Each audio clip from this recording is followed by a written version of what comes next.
The changing face of the executive suite. Tonight, a conversation about Hispanic and Latino leadership in Hampton Roads. This is What Matters.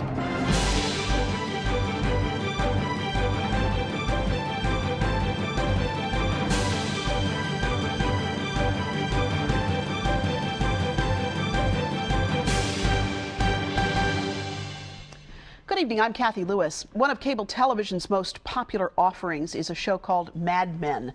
It's a drama about an ad agency set in the three-martini lunch world of the 1960s, when the nation was about to change dramatically. What didn't change as dramatically, though, is the culture of the C-suite, the top senior executives whose titles start with the word chief. Despite women and minorities in the workplace, the executive suite remains a predominantly Caucasian male arena. Hispanics represent only about 1% of the executives in the nation's largest corporations. But here in Hampton Roads, two men are changing the face of executive leadership at two major institutions, and one woman is working hard to launch an Hispanic community dialogue. Joining us tonight, the new president of Regent University, Dr. Carlos Campo, the new president of Farm Fresh, Gaelo de la Fuente, and the founder of the Hispanic Community Dialogue Organization, Beatrice Amberman. Thanks to all of you for being with us tonight. Appreciate it so much. Boy, it's so great to meet both of you as well. These are major institutions that you are now leading. And Mr. de la Fuente, where are you? Give us a sense of your background. You're from a place that you must be very happy to have left from a weather perspective. That is correct. I recently moved from Minneapolis after living there for 2 years, but I am originally from Mexico. I was born in Mexico. My parents still live there, siblings live there, but I've lived in the U.S. now for 15.5 years. And you followed in the footsteps of the legendary Ron Dennis at Farm Fresh, who did an amazing job of turning that company around. And this is a real area of concern, because I think you have described yourself as having been very lucky. And that's not necessarily the case for every Hispanic person who wants to come into the executive life. Yes, I've, like I mentioned a second ago, I've been in the U.S. for 15.5 years, and in those 15 years, I've had the opportunity to work for 3 organizations, and went back to school, did do an MBA, but along the way, I got positions of increased responsibility. I was fortunate to work for companies that were progressive, for mentors and leaders that invested time in me. And as a result of that, I now have this opportunity to be responsible for Farm Fresh. But as I've gone through this journey, I've recognized that I am somewhat isolated. I can't say that I have too many peers that have gone on the same path in the same time frame. And as I talk to those people that I interact with, and there are some things getting in the way, and I think it's my responsibility to look back, see what worked for me, and figure out ways to give back and make it better. You know, that idea of social capital, the idea that if you're looking to get to that executive suite, maybe you see somebody there that you know, or somebody who knows your folks or your mentors or whatever. If you have 1% or less than 1% of Hispanics in the C-suite, as we call it, then that really reduces your social capital, doesn't it? It is a significant challenge. We just don't have the leaders and mentors out there that can coach us and mentor us, that can pull us in, that can help us network better. So it is an absolute challenge for us to get ahead. So what would you like to see happen to change some of that? I think for me, it starts with doing the job that I'm supposed to be doing for Farm Fresh. So being the leader that Farm Fresh expects me to be, ensuring that we have a compelling offering for the customers. I was there yesterday. The vegetables were looking good, so well done. That's great to hear. So it starts with delivering on the expectations that the company has of me, the expectations that my associates have of me and the customers have of me. The second thing is to work on ensuring that my stores, my associates reflect the community where we operate at every single level. And where we don't, begin investing in those people that have the interest, have the talent, have the ability. Again, I've been there, and I was mentored, and I was given opportunities, so I need to do the same thing within my company to ensure that we are reflecting the communities at every level. The third thing is being in situations like the one I am in today, which is to look for opportunities to have greater impact beyond my company on how to give back and support other Hispanics that, again, have aspirations, have the ability, but for whatever reason haven't been able to find their way to break through the glass ceiling that might exist there. These numbers are fascinating and certainly compelling. Dr. Campo, and nice to have you with us today. I know you've been here for a while, but in the presidency now at Regent University. I wonder what your sort of path has been, and how would you characterize the path that got you to where you are today? Well, it was a fairly traditional path in higher ed, working up through a faculty member, then department chair, dean, VPAA, and then into this position. But it is rare, even in higher ed, to see that sort of pathway develop for a Latino. And I think that's, yes, it's true. I think higher ed has more of a programmatic approach, and I think that that is helpful. We see more and more leadership opportunities and leadership development opportunities for Latinos in higher ed, but we're not there yet either, if you look at how we're represented. What's getting in the way? I mean, what do you, same question, sort of, what would you change in that expand scenario? the show to about 5 hours.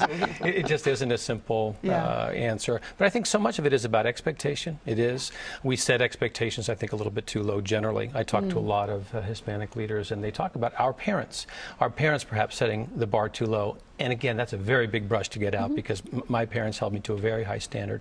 But I think in very many ways it's changing the expectation, starting at a generational level, and getting more leaders in places where this like-me leadership really can sort of take traction. I think that's an important piece as well. It's very interesting. And Beatrice Amberman, you have been at this business of creating this dialogue for a long time, and I'm glad to see you again. Thank you for being here. I thank you for the opportunity to have this conversation, and certainly very proud to see these two gentlemen who actually present a very accurate face of the Hispanic community that I'm glad for the public to see. Yeah, you know, and Beatrice, you and I have talked about this a lot over the years. This debate in which we have found ourselves quite a lot embroiled this summer, having to do with immigration. The Attorney General now joining with 8 other states in backing the Arizona immigration law. Our television sets have been full of this story all summer. I wonder how that translates to the relationships that you're trying to develop here in Hampton Roads. Well, one of the things that I've seen is that the leadership, the Hispanic leadership across the state of Virginia has increasingly become more active and more voiceful. As a matter of fact, we have had several letters written to either the governor or the Attorney General, as well as Janet Napolitano, expressing our concerns and feeling that actually this type of laws take Virginia not only back, but really portray a Virginia that we don't want the public to see. For instance, Virginia Beach is a community that depends on tourism. And for me, it is important that people understand that Virginia is a welcoming and inclusive community. And to send this message, I think it will be very detrimental to our economy and to attracting tourism. Well, it's been interesting to watch what's happened in Arizona because, as you know, there are quite a number of efforts around boycotting Arizona in protest of some of these initiatives that are underway there. And you've just come back from Arizona. I had a conversation with several legislators in Arizona, and actually they were quite concerned over the impact that eventually this type of law is going to have on the citizens of the state.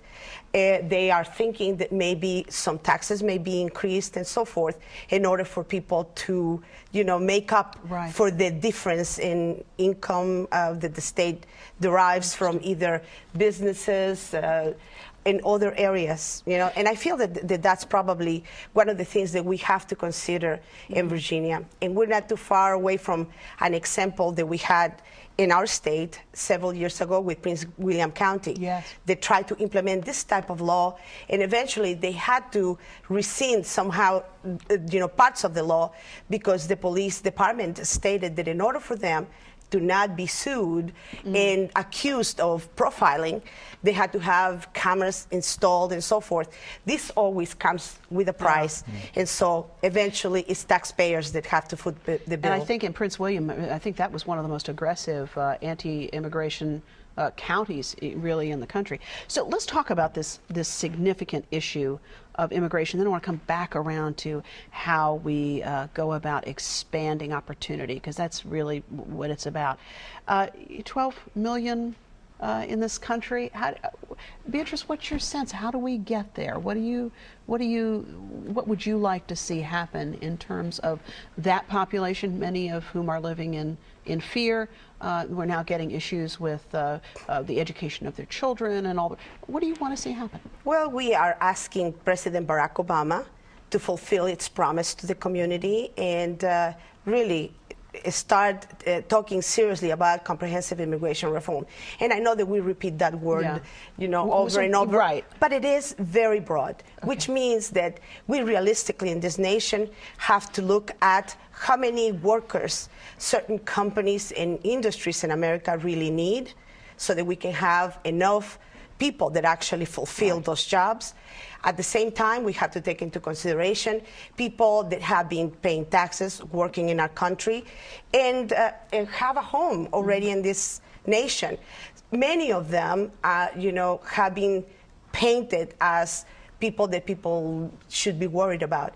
And I say that we have to look that many of these people have been here for 20+ years. So pathway to citizenship, is it? Or? No, really, that's not what we're saying. Okay. What we are saying is we understand that there are procedures, but right now there is no procedure.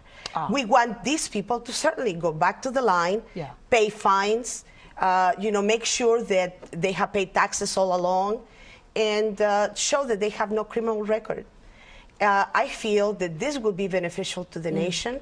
And so we don't need to be talking about how to solve this issue city by city and having different laws all over the country. And Dr. Campo, I want to make sure that we note at the top that this conversation we're about to embark on is not in any respect a reflection on region. These are your personal comments. Yes. But I wonder what your take on this is. Well, I think just picking up from one of the things that Beatrice said was we have vilified and objectified a people, and to me that's one of the places we have to begin. That sort of discussion has to stop, the way we talk about human beings in this country. And again, lumping us all together, people talk to me and the first thing they hear, if the first thing is my name, the question will be, what's your citizenship? What's your documentation?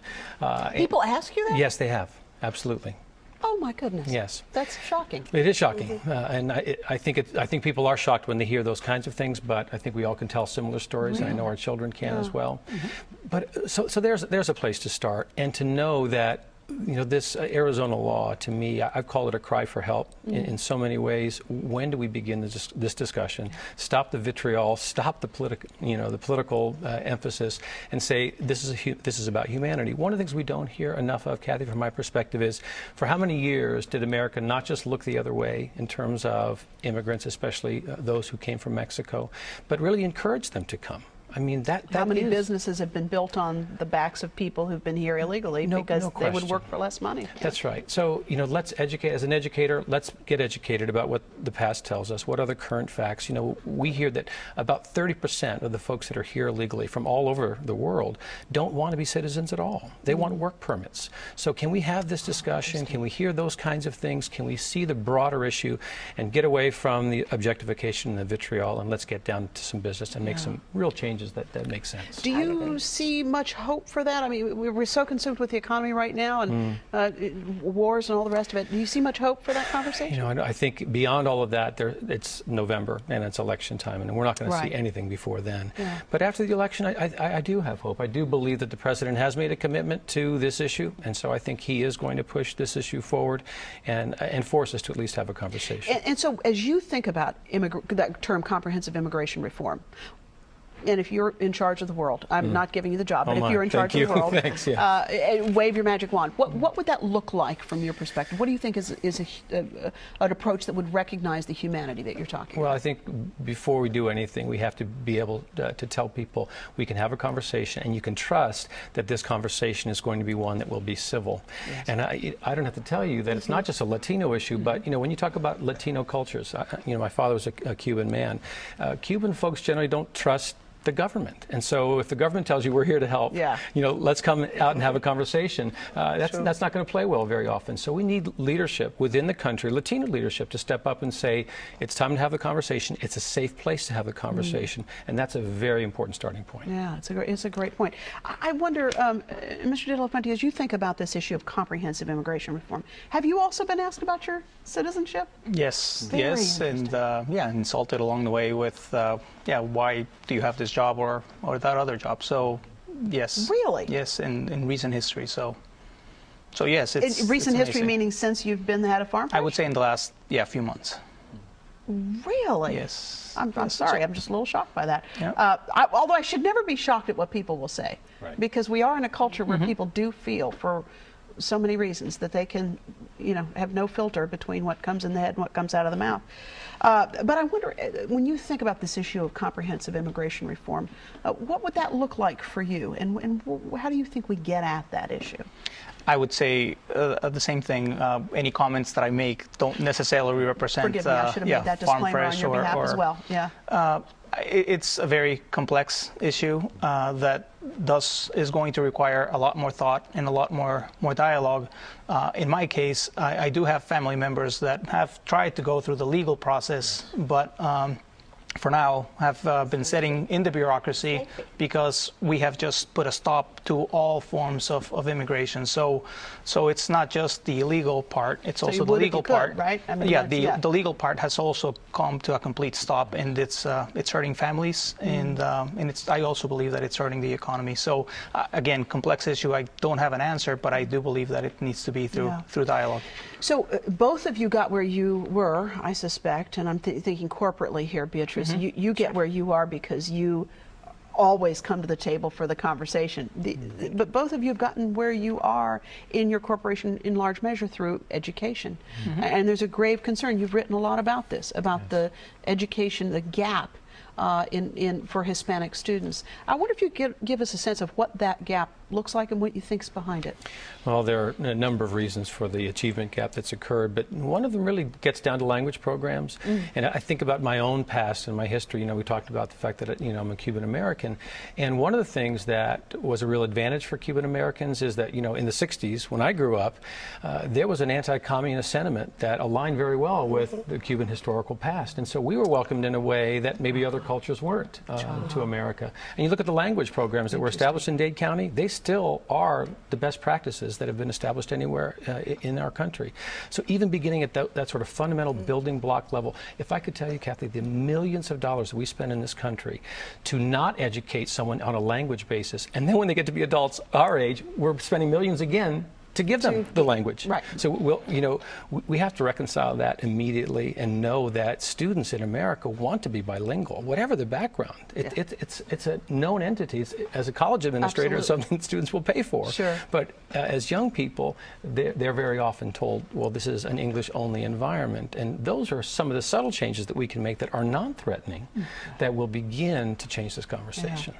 This gap is an interesting one, and you talked, Mr. De La Fuente, about this idea of seeing people who look like you in the C-suite, being able to connect with them. How did you do this from an education perspective, and what do you think about this gap that exists? I do believe that it goes back to expectations. I think as generalizing, we might have lower expectations of ourselves than we should. In my case, again, my parents had very high expectations of me, so they were able to put me through school, studied industrial engineering, went back, did a master's degree, which were very helpful. Education opens a lot of doors, but then we still need to navigate our way through the corporate environment. And there are other factors like cultural traits that we have as Hispanics. Such as?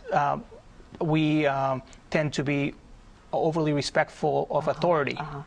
In hierarchy. So there's a good place for that, and because we can be great team members, great soldiers, get a lot of things done, but there comes a point in which organizations are looking for leadership abilities, and that trait begins to play against you when people are when people are looking for who's next for those leadership positions. So but again, those are things that, unless you become aware of them through coaching and guidance and mentoring or better educational programs, you just don't know why you can't seem to get ahead. So it's understanding who are you, how are you being perceived, and then beginning to adjust and acclimate to the new country where you are, in the new culture. And in my case, I believe that I've been able to acclimate myself. And again, it's not about me becoming something that I am not, but it's me understanding the norms of the game, the rules of the game, right? Yeah. Coming to the middle and building those relationships, getting people to feel more comfortable with me. And as they do, they also begin to come towards the middle in terms of building the network and building the relationships and putting whatever fears might be there of the unknown. So those are some thoughts that I would have in terms of... How has this community differed or has it, in its acceptance of you, because I was alarmed by what you said earlier, from other communities? I mean, is this community different in terms of its relationships? I would say it's been very welcoming. I've been impressed. Obviously, we have a very strong military presence here, a lot of diversity. When I look at the numbers that I have within Farm Fresh, close to 60% of my employees are female. We have close to 42% of our employees with different demographic groups. So that's a very good base that I have to begin to continue working from. So in my case, it's been a great experience because of, again, the diversity that exists already here. But it doesn't mean that we don't have opportunities within Farm Fresh, and I just need to continue building from here. I hear you. And Carlos Campbell, I want to ask the same question for you. How would you consider this community in terms of its relationship with the Hispanic community compared with other places you've been? It's been very welcoming. I mean, I came most recently from Las Vegas, and Las Vegas has a much larger Hispanic community, no question about that. But I agree, the folks in Hampton Roads have been great. I talked to somebody early on that said the reason for that is because of the military. There's such a transiency that people sort of plug into relationship in ways that they may not in other places. I don't know if that's specifically the reason. You think that? Oh, absolutely, okay. I do. Yeah, I think it helps on a lot of levels. Okay. I think it really does. And we should note, just because we have some cool pictures we want to show. So you mentioned coming out of Cuba. Yes. And I just have to tell you, that time frame right before Castro sounds like the most marvelously exciting time to have been in Cuba. Doesn't it, though? It really does. I know. And your father's his band leader, right? Yes, that's right. Yeah, and your mother was half of the Clooney sisters. That's amazing. That's right. Wow, that's amazing. Grew up in a great environment. Indeed so. And so you're cousins with George Clooney, apparently? Yes, don't please see him hold much. it against me. Yeah, that's right. He doesn't call every day. No, he texted, I think. That's right. But I do, everything I've ever read about that period and everything I've ever seen about that period, glamorous. It just sounds like it was a marvelous place to be. My dad talks about it a lot. I know, yeah. And of course, so many changes in the meantime. How do you see the U.S. relationship with Cuba evolving over time? Slowly. Very slowly, and I think when you talk about change and humanitarian change and things that have to occur before we really can engage the culture, but I'm hopeful that we're chipping away at it. Yeah. Well, thanks for all the writing that you've done on this Hispanic education gap. It's really important to not just to say minority education gap, to really look at those specifically because of exactly what all three of you have said about this issue of the cultural differences that really make a difference. Thanks to both of you for being welcome. I hope it's a fabulous time for you. Be back in just a moment with a final thought. Be wherever you are on the question of immigration, but Forbes this month had a column worth noting. While Hispanics comprise nearly 16% of the total U.S. population, their numbers in the executive suite are positively microscopic, less than 1%. The author is a professor at Southern Methodist University, and he suggests that our challenges are too daunting to ignore the leadership of a group to whose prosperity the nation is clearly tied. It seems Hispanic managers tend to reach middle management faster than others, but they stay there longer. And you just heard Mr. De La Fuente talk about this. Recent research suggesting that there may be reasons for that. Being that good soldier and team player, writes SMU professor Miguel Quiñones, works great to get to middle management, but it is not the kind of leadership that is necessarily going to get you into the C-suite. So that's one of those cultural issues that we run into. And consider as well the corporate realities of who you know. If Hispanics only represent 1% of corporate executives, the odds of a middle manager being able to leverage social capital is far less. At SMU, they're working with rising Hispanic stars on self-awareness and building networks to increase social capital. And as I look around, I am persuaded by Professor Quiñones' argument that we are up against too much not to bring all of our best and brightest minds to the table. You can watch any of our programs online at whatmatters.tv. And while you're there, go ahead and tell us what you think. You can also sign up for our weekly newsletter so we can let you know what we're working on here at WHRO. And for more local talk, I hope you'll join us weekdays noon to 1 on 89.5 WHRV for a little program we call Hearsay. Thanks so much for joining us. We'll see you again soon for another look at what matters.